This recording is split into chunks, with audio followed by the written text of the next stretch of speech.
여러분 잘 느끼지 못하셨겠지만 그 중국에도 다녀온 분들 중에 아픈 걸 느낀 분도 있고 그렇지 않은 분도 있으셨을 것 같아요. 그러나 느낌에 상관없이 실제로 영적인 충돌이 있습니다. 좀 이따 영적 충돌이 있을 때 일어나는 증상에 대해서 좀 설명을 해드릴 텐데, 하여튼 무슨 충돌이 있었든 간에 영을 해결하기에 가장 좋은 방법은 주님을 높이는 것입니다. 주님이 임하시면 주님을 이길 수 있는 대적은 아무도 없기 때문에 아무리 수천만 마리의 귀신이 온다 하더라도 주님이 계시면 다 이기시기 때문에 주님을 높이고 송축하고 이 자리에 오시도록 초대하고, 이것이 가장 중요합니다.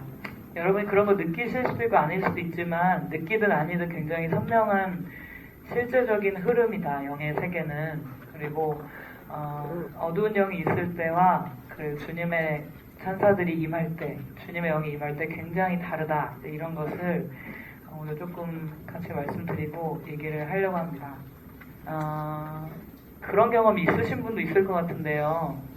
뭐 기도하다가일 수도 있고 그냥 평소 생활에 몸이 막 이렇게 좀 오한이 들린 것처럼 오슬오슬 한다든지, 아니면은 이렇게 살에다가 손을 갖다 대면 막 손만 이렇게 쓱 스쳐도 막 아프고 막 몸살 난 것 같이요. 그러거나 아니면은 마치 장염 증상 비슷하게 속에서 막 이렇게 계속 미식거리고 막 토 나오고 막 이렇게 얹히고, 그런 증상들이 물리적으로 실제로 뭐 식중독이나 뭐 여러 가지 장염의 증상이나 아니면 뭐 몸살이나 감기나 이런 것일 경우도 있고, 100%다 그렇다 말씀드릴 수 없지만 많은 경우, 대부분의 경우에 영이 이동할 때, 영이 교체되거나 이동할 때 이제 일어나는 증상 중에 하나입니다. 막 자세하게 다 말씀드리긴 조금 어려운 부분이지만, 왜냐면 이제 그런 것도 있고 아닌 것도 있으니까요. 어쨌든 이 영적인 세계가 이 물리적인 세계와 굉장히 긴밀한 관계를 가지고 있다, 이거는 말씀을 드릴 수가 있습니다.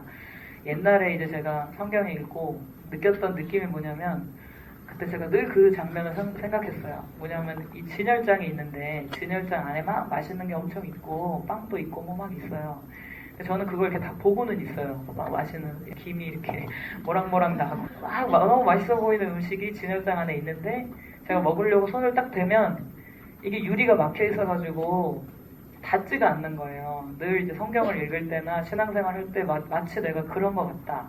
진열장 안에 성경을 읽으면 그 안에 엄청난 그 사람들의 변화와 하나님의 실제와 주님이 실제로 역사하시고 움직이시는 이런 게 성경에 있는데, 왜 나는 손을 갖다 대면 이렇게 유리밖에는, 차가운 유리밖에 만져지지 않을까. 이게 항상 고민이었고, 어떻게 하면 영적인 세계에 실제 이렇게 접근할 수가 있는 걸까, 그런 고민을 많이 했었어요. 그러다가 여러 과정을 통해서 나중에 진열장이 탁 거치는 것 같은 그런 느낌, 그리고 영적인 세계와 물질적인 세계가 저 멀리 떨어진 것이 아니라 마치 동전의 양면처럼, 여러분 이렇게 자수 놓을 때 위에는 예쁜 모양이 이렇게 그려지지만 밑에 보면 되게 막 매듭이랑 여러 가지 지저분하잖아요. 하지만 그것은 같이 연결되어 있습니다. 그래서 영적인 세계와 물리적인 세계가 거의 긴밀하게 이렇게 연결이 되어 있구나.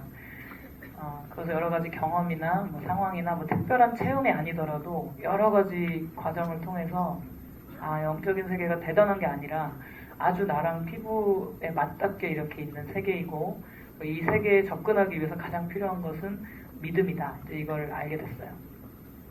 여튼 여러분한테 이제 얘기하고 싶은 것은, 육체에 나타난 여러 가지 증상 중에 실제 물리적인 원인 때문에 물리적으로 나타나는 것은 물리적으로 해결을 해야 됩니다. 그거는 뭐 식사 조절을 한다든지 아니면 병원 치료를 받는다든지.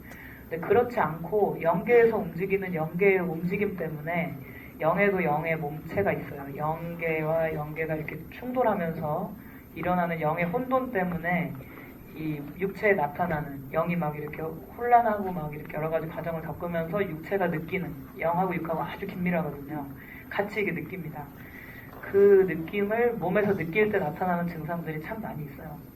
예를 들면 머리가 띵하다든지, 아니면 눈이 막 시리다든지, 아니면은 특별히 이렇게 느낌이 있는 건 아닌데 뭔가 정신이 좀 혼몽하면서 잘 기억도 안 나고 뭔가 이렇게 막 이렇게 헷갈린다, 막 이렇게 애매모호하고 막 머리가 띵하고 이런 거, 그런 것도 마찬가지고요.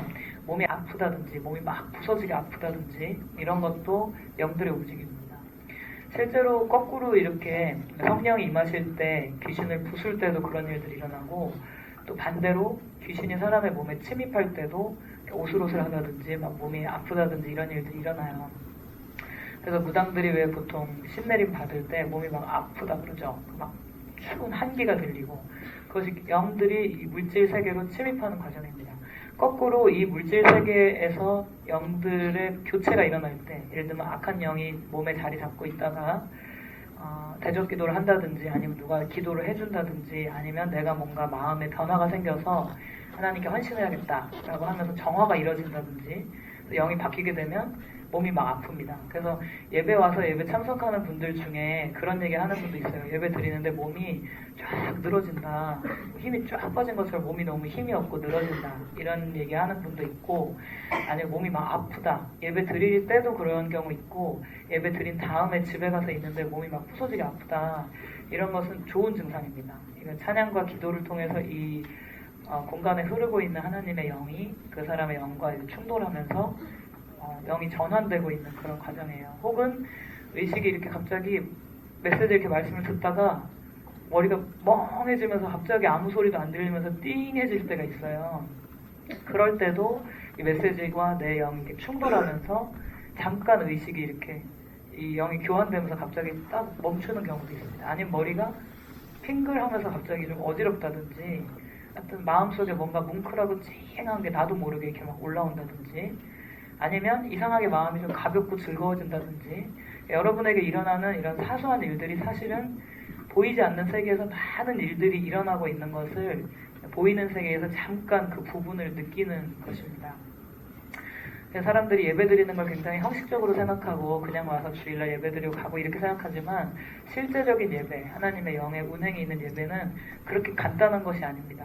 그 예배를 통해서 이 사람의 운명과 팔자가 막 바뀌어요. 그리고 이 사람에게 있었던 어떤 사고의 영이라든지 재앙이라든지 이런 것이 막 소멸되기도 하고, 또 어떤 이 사람의 미래와 과거와 운명과 모든 것이 예배 시간 내에 이 사람 받아들이는 자세와 흡수력과 또 하나님의 운행을 통해서 많은 것이 바뀝니다.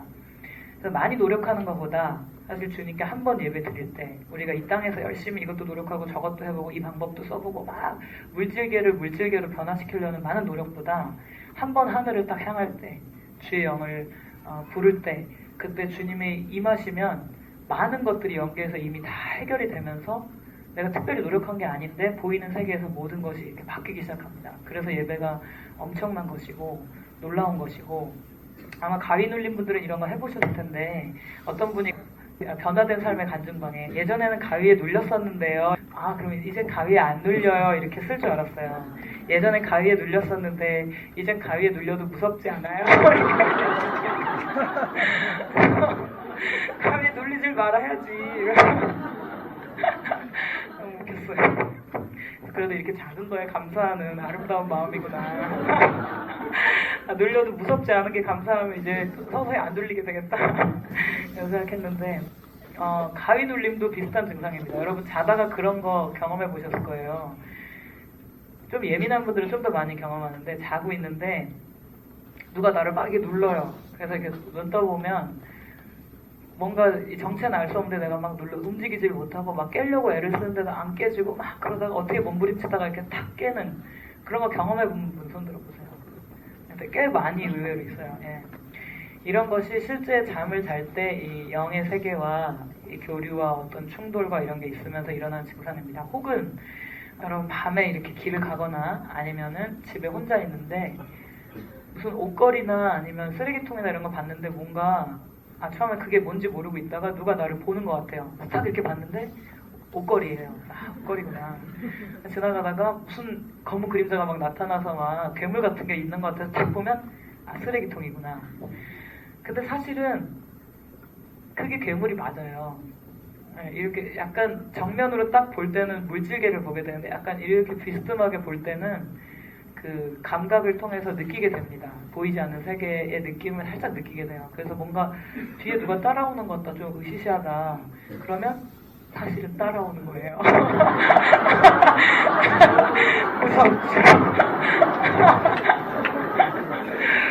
왜 그럴 때 있잖아요. 머리를 막 이렇게 감고 있는데 누가 막 보고 있는 것 같아요. 그래서 머리 감고 이렇게 딱 들어보면 없어요. 사실은 보고 있는 거예요. 이게 뭐 전설의 고향에 나오는 식의 막 이렇게 머리 풀어헤치고 막 이런 건 아니지만 그래도 실제 그런 영들이 있습니다. 그리고 물질계와 영계가 아주 이렇게 어떻게 보면 이렇게 왔다 갔다 할 수 있을 정도의 굉장히 긴밀한 관계를 맺고 있기 때문에 쓰레기통인가? 아닌가? 이런 사이에 보이는 것들이 사실 되게 많이 영체인 경우가 많이 있어요.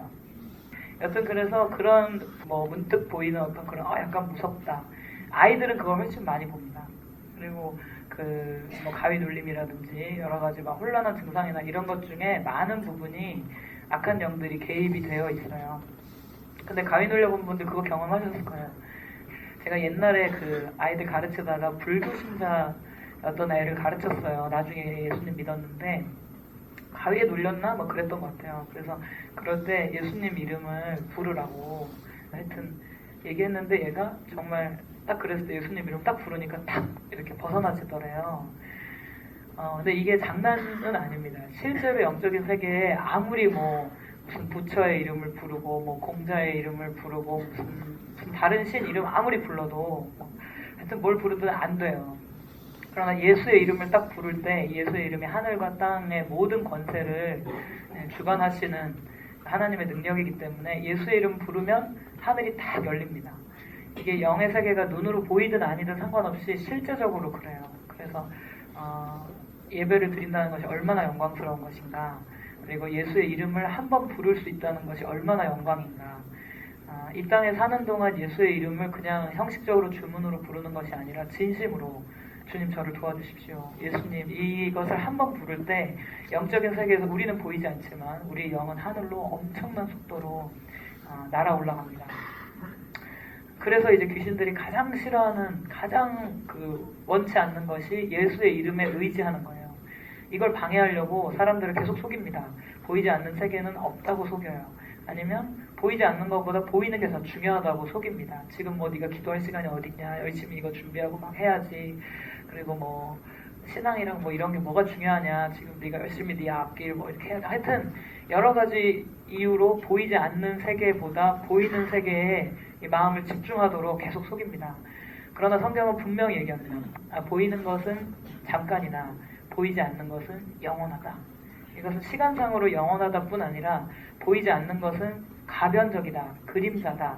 이것으로 어떤 것을 만들어내거나 이걸로 다른 것을 주관할 수가 없어요. 종속적입니다. 보이는 것은. 그러나 보이지 않는 것은 종속 변수가 아니에요. 이것이 주된 것입니다. 보이지 않는 세계가 변하면 보이는 것은 다 변합니다. 보이는 것이 변한다고 보이지 않는 세계가 변하진 않아요. 그러나 보이지 않는 세계가 어떻게 움직이는가, 영적인 세계가 어떻게 움직이고 충돌하고 조우하는가, 어떻게 이것을 해결할 것인가, 이것을 아는 사람은 인생에 성공한 사람입니다. 지금 아까 나와서 춤춘 애들 사실 뭐 애들 어설프죠. 하여튼 어설퍼요. 얘들아 뭐 복음이 이해가 되니? 그럼 잘 안 돼요. 막 이러고. 그래도 애들이 마음으로는 이게 다 이해하는 것 같아요. 머리로 딱 설명을 못하지만 아이들에게 계속 가르치는 건 그겁니다. 한 가지, 오직 한 가지. 여호와를 경외하는 것이 지식의 근본이다. 인생의 성공은 하나님을 기쁘시게 하는 데 있다. 너희가 하나님만 기쁘시게 할 수 있으면 하나님이 온 우주를 주관하시기 때문에 너희 인생은 완전 성공한 거다. 끝난 거다. 열심히 공부하고 열심히 내 앞가름하고 뭐 내가 계획하고 성취하려고 하고 이거 다 쓸데없다. 일단 하나님을 기쁘시게 하고 하나님이 내 인생을 향한 뜻이 무엇인가 이거 발견한 사람은 그 인생 핀 거다. 이것을 계속 반복적으로 아이들에게 가르칩니다. 아이들이 찬양하고 예배하고 경배하는 것을 즐거워하고 기뻐하도록. 애들이 틈만 나오면 막 기타 치고 막 찬양하고 성경 읽는 거 좋아하고 주님 사랑하고 사모하고 이런 거 굉장히 좋아합니다. 아이들이 영적인 감각이 이미 조금씩 있죠. 이게 된 사람은 인생이 그냥 거의 폈다고 보면 됩니다. 지금 여러분이 눈에 보이는 것은 앉아있는 의자와 여러분 서로의 얼굴과 이런 것이겠지만 이 보이지 않는 세계에서는 엄청난 많은 움직임들이 있습니다. 그리고 여러분이 어떻게 준비됐느냐에 따라서 많은 영이 역사하기도 하고 그렇지 않기도 하고 어떤 사람은 막 하늘로 날아 올라가기도 하고 어떤 사람은 날아가는 게 걸리기도 하고 어떤 사람은 엉덩이가 막 붙어있기도 하고 네. 찬양을 잘 고를 수가 없네요. 찬양을 고를 수 없는 이유가 있었어요. 목사님 오셨습니다.